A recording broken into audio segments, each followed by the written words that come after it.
এই পরে এই যে তারাবি আসতেছে, মানুষ মসজিদে যাবে, হুজুর আল্লাহর রহমতে রকেটের গতিতে চালাবে।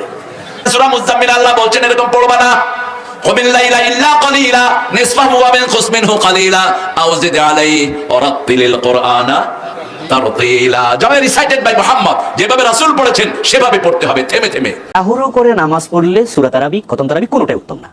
জি, সূরা তারাবিও পড়তে আমি এমন দেখেছি যে এমন ভাবে সূরা ফাতিহা পড়ে, সূরা ফাতিহা এক নিঃশ্বাস করে দিল, তুমি কি করলো এটা? আবার এমন খতম তারাবি পড়তে দেখেছি যে কি পড়েছে হয়তো হাফেজ সাহেব নিজে বোঝে নাই। এইভাবে সূরা তারাবি উত্তম নয়, খতম তারাবি উত্তম নয়। একটাই কথা, ধীরে ধীরে যত লম্বা নামাজ পড়া যায় তত ভালো। মসজিদে খতম তারাবি পড়া উত্তম, তবে সেই খতমটা খুন করার খতম না, সেই খতমটা দীর্ঘ করে সুন্দর সহি তেলাওয়াত অন্তত 1-1.5 ঘন্টা পরে যদি এক পারা পড়া হয় তাহলে উত্তম, আর নাইলে সূরা পড়াই ভালো। খতমে তারাবিও সুন্নাত নয় আর সূরা তারাবিও সুন্নাত নয়, কোনটাই সুন্নাত নয়। ফাকরাউ মা তায়াসসার মিনাল কোরআন, আল্লাহ বলেন যা সহজ হয়। যদি কোনো মসজিদে ভালো হাফেজ পেয়ে যান আর গোটা খতম করে তো ভালো কথা, আর যদি খতম না করে সেটাও সুন্নাত, কিন্তু বেশি খতম না, যেই খতমে নিজেও বুঝে না যে কি পড়লাম, আর যারা মুক্তদি তারা শুনে বুঝতে পারে না যে কোন আয়াত পড়া হয়েছে, বুঝতে পারে? এত এক্সপ্রেস পড়া হয়, এই পড়া আল্লাহ কবুল করবেন না।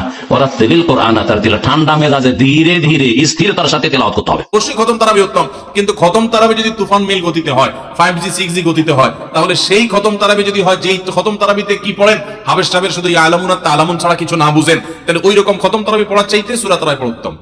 খতমে তারাবি ভালো নাকি সূরা তারাবি? সূরা তারাবি।